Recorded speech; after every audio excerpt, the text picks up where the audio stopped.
Bienvenue sur Hurrat, l'émission féministe hebdomadaire de M24. Le féminisme, je le rappelle, veut simplement dire davantage de droits et d'égalité avec les hommes, davantage d'émancipation et de liberté, mais aussi davantage de responsabilité. En bref, être un individu à part entière. Aujourd'hui, nous allons parler droit, du Code de la famille et de sa nécessaire révision, et plus particulièrement du droit des enfants et leur protection. Pour cela, je reçois Khadija Amrani, avocate en droit des affaires et droit de la famille.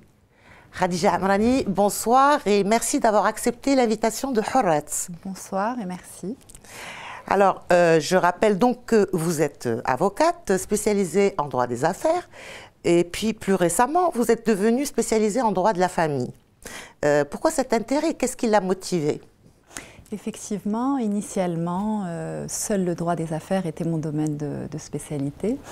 La vie a fait que j'ai vécu une expérience personnelle qui a touché ma maternité, car j'ai perdu la garde de mes enfants suite à mon remariage.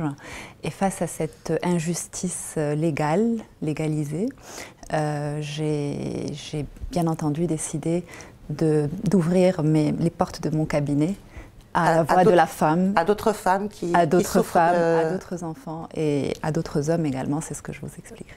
D'accord, donc vous accompagnez aussi les femmes dans la recherche de leur protection, la protection des enfants, les droits, etc. Tout à fait.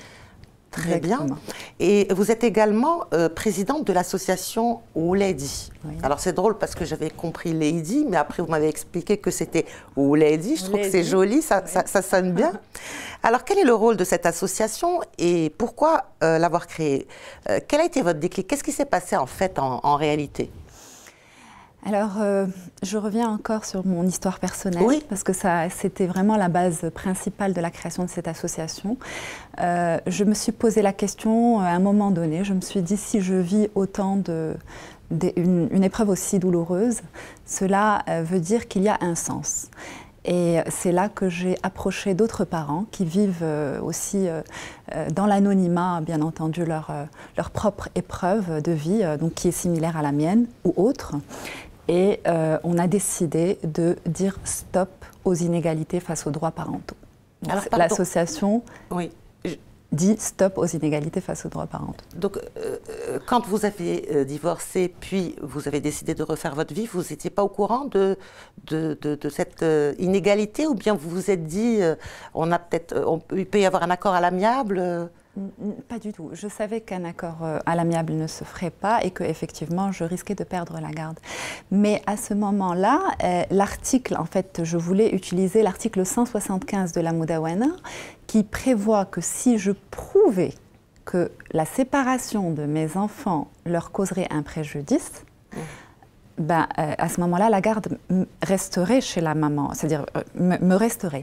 Le souci, c'est que le tribunal a rejeté cette demande en première instance et en appel.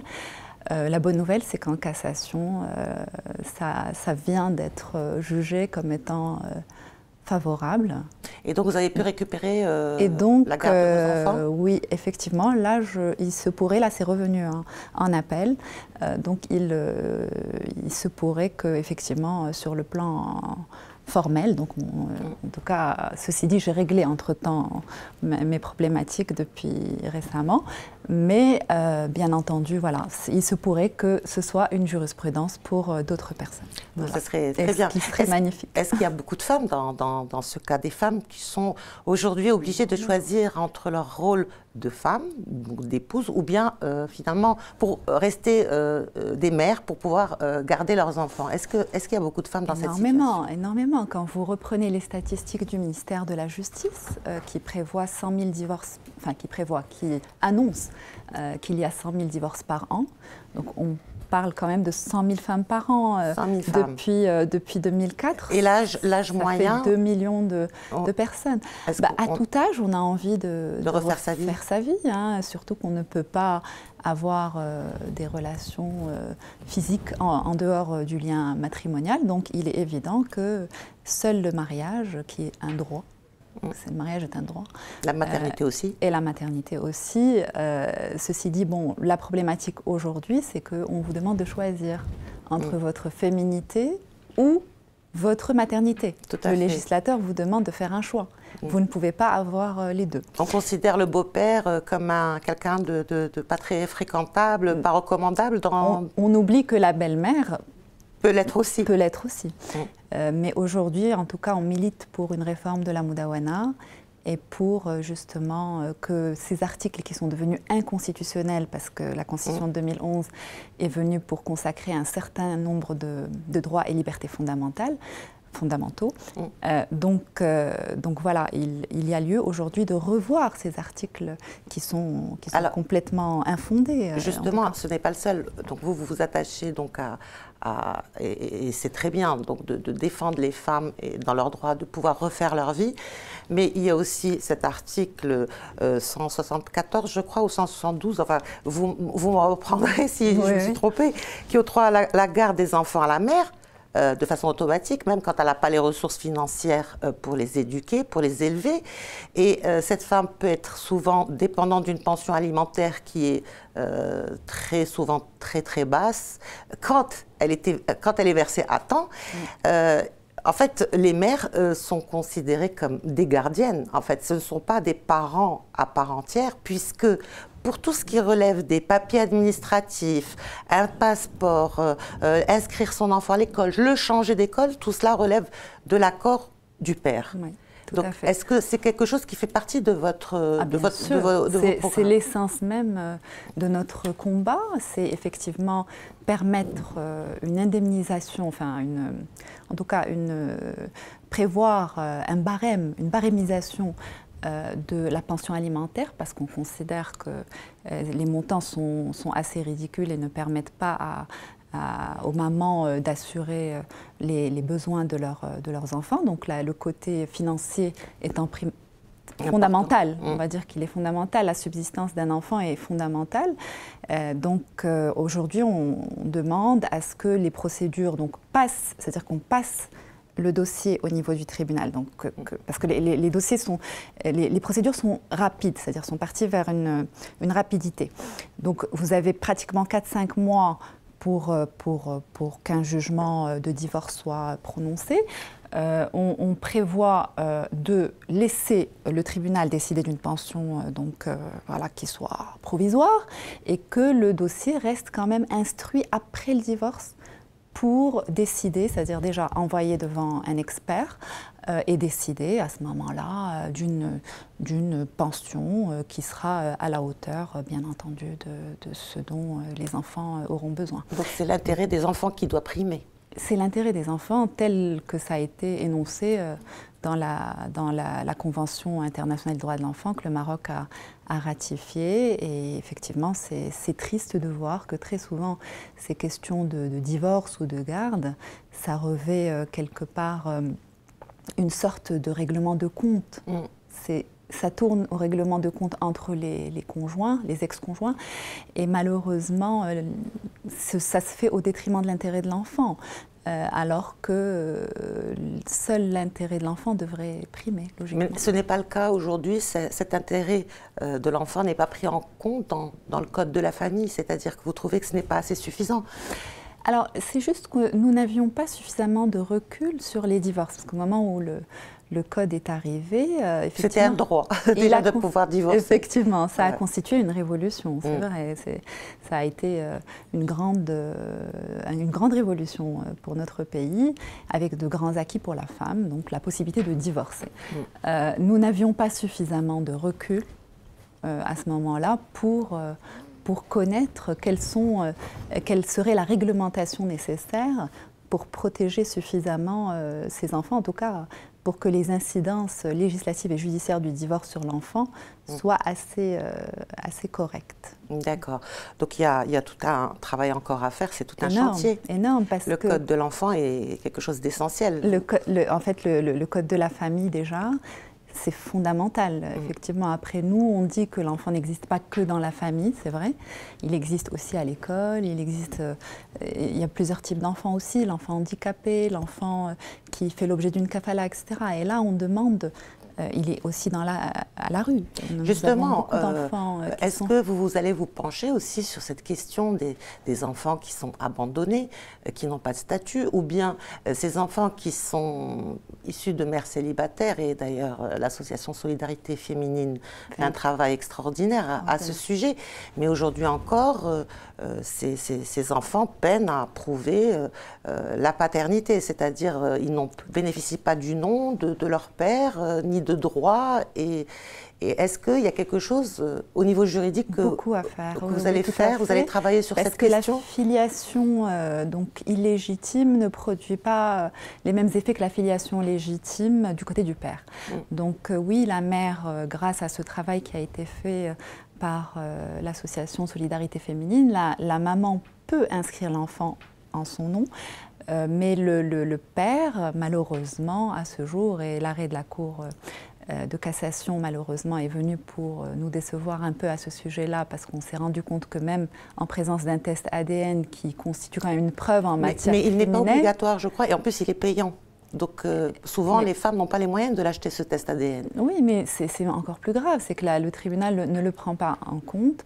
Même s'il est effectivement l'enfant, et bien l'enfant, même s'il est prouvé que même si la filiation est prouvée par un test ADN, malheureusement, on ne condamne pas le père à inscrire l'enfant. Donc aujourd'hui, je pense qu'il y a un travail immense à faire. Ça part bien sûr de toutes ces coutumes et tous ces tabous sociaux qu'il va falloir lever, parce que de nos jours, aujourd'hui, on se heurte à la réalité que c'est la dignité de nos enfants. Parce que et des femmes aussi. Oui, mais surtout de ces enfants-là qui, malheureusement, seront considérés comme enfants de X, de pères inconnus. Et quelle douleur pour ces enfants-là. Je pense que le droit à la dignité accompagne le droit à la vie. C'est un droit qu'on leur rend. L'impact psychologique n'est absolument pas pris en compte dans ces affaires. C'est-à-dire qu'on ne pense pas du tout à la santé, on va dire, psychique d'un enfant qui souffre, Pas du tout. Donc tout ça n'est pas pris en compte. C'est pas pris en compte. Malheureusement, c'est des enfants qui souffrent, qui se retrouvent à souffrir toute leur vie. En tout cas, c'est triste.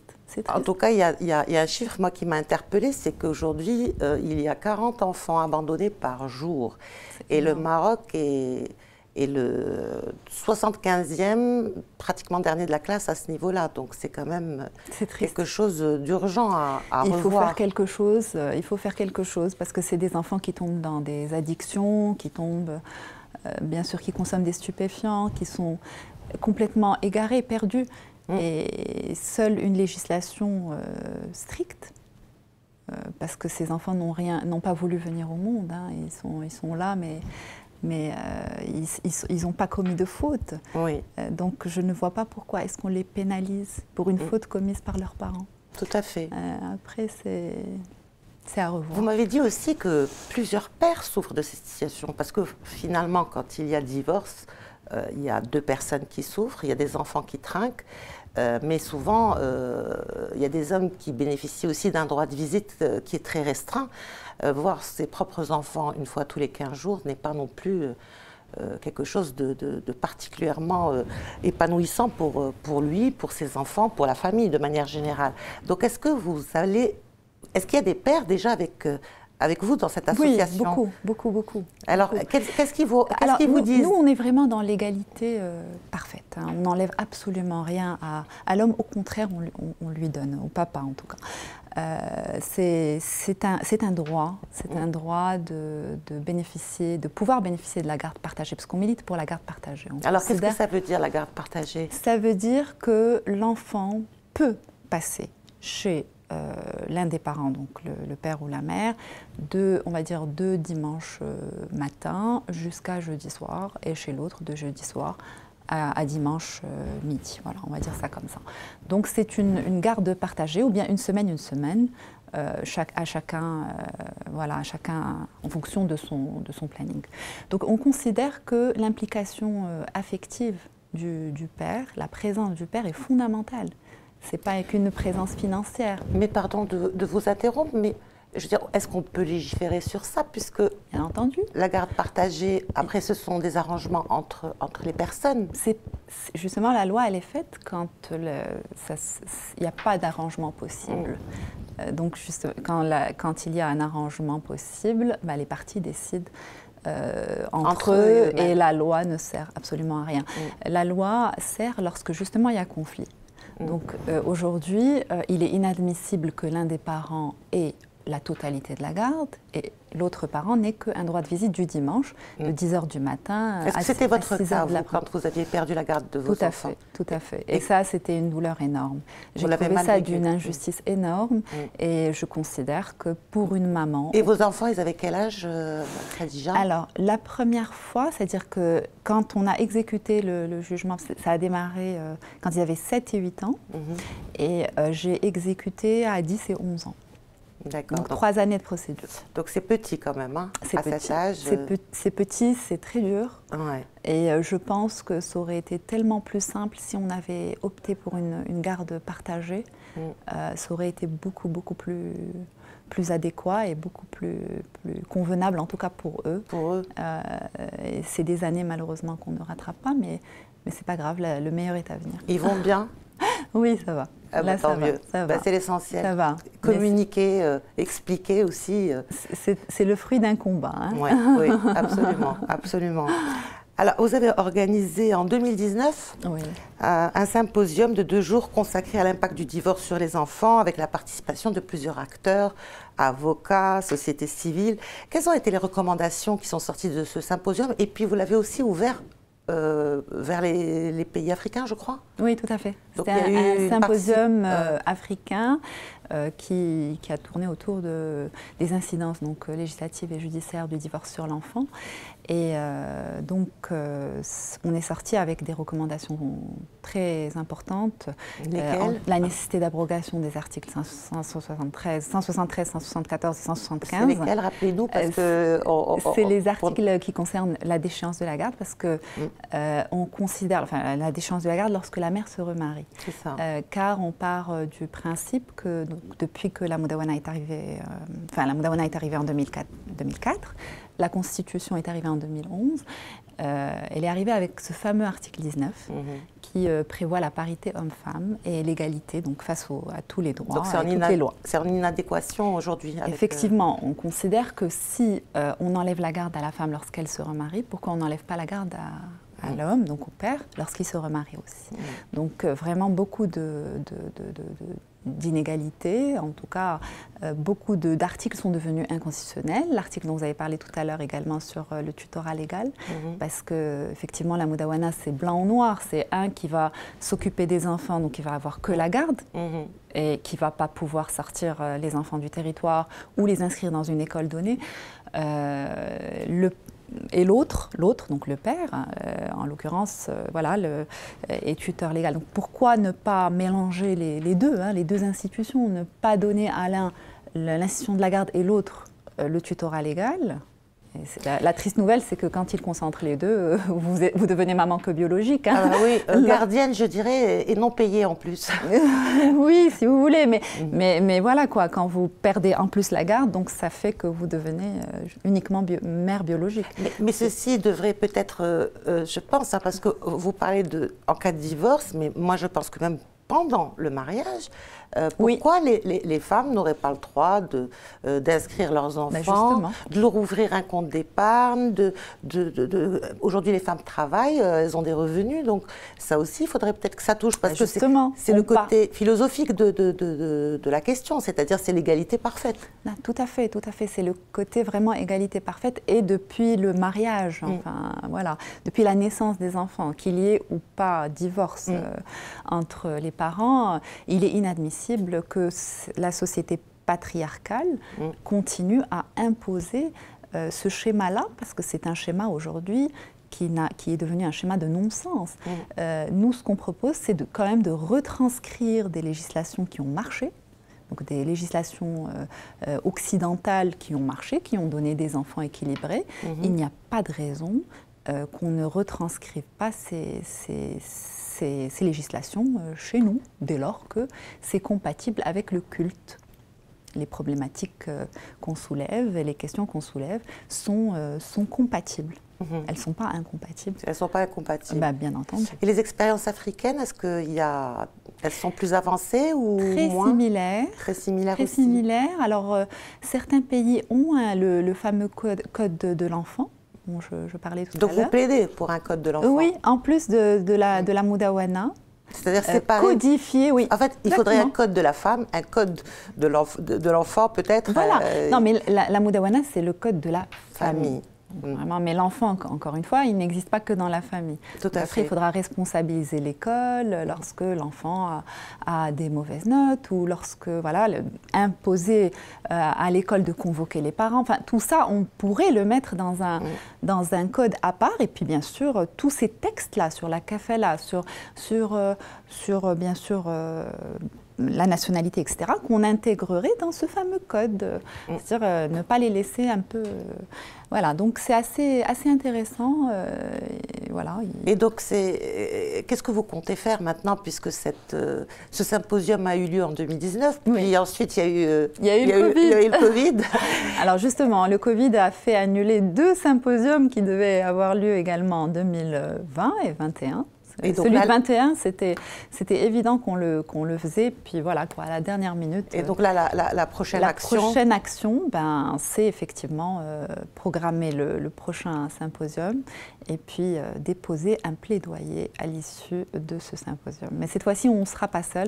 D'autres associations seront en coalition avec nous pour... Et quand vous dites plaidoyer, c'est-à-dire aller voir les parlementaires, aller voir les associations? Déposer le plaidoyer auprès de la SGG, du secrétaire général du gouvernement. Voilà, donc ça serait... Donc ça serait le plaidoyer qui va prendre la relève, c'est-à-dire les problématiques sont là, elles sont identifiées. Oui, parce que là, on connaît les lacunes. Donc il faut demander aujourd'hui, avec un gouvernement moderniste, il faut agir et il faut demander voilà, nos droits. Alors, comme on est dans une émission qui s'appelle Horat, je vous pose la question, que signifie pour vous la liberté ? Et pourquoi elle est nécessaire aujourd'hui quand on dit qu'une femme perd son droit de garde parce qu'elle a décidé de faire sa vie une autre fois, ça veut dire qu'elle n'est pas libre. Oui, tout à fait. Écoutez, pour moi, la liberté, c'est le moteur même de tous les droits naturels. Quand je dis droit naturel, c'est le droit à la vie, le droit à la dignité, le droit à la maternité, le droit à la paternité. Donc oui, c'est le fondement même de tous ces droits. Voilà, c'est ce que ça résonne en moi comme réponse. Mais est-ce que cette liberté n'est pas non plus aussi... on la paye cher parfois? Oui, elle vaut le coup du sacrifice, malheureusement. C'est vrai. Elle ne vient qu'avec le sacrifice, malheureusement. C'est peut-être même culturel. Mais elle nous coûte cher, c'est vrai, très très cher.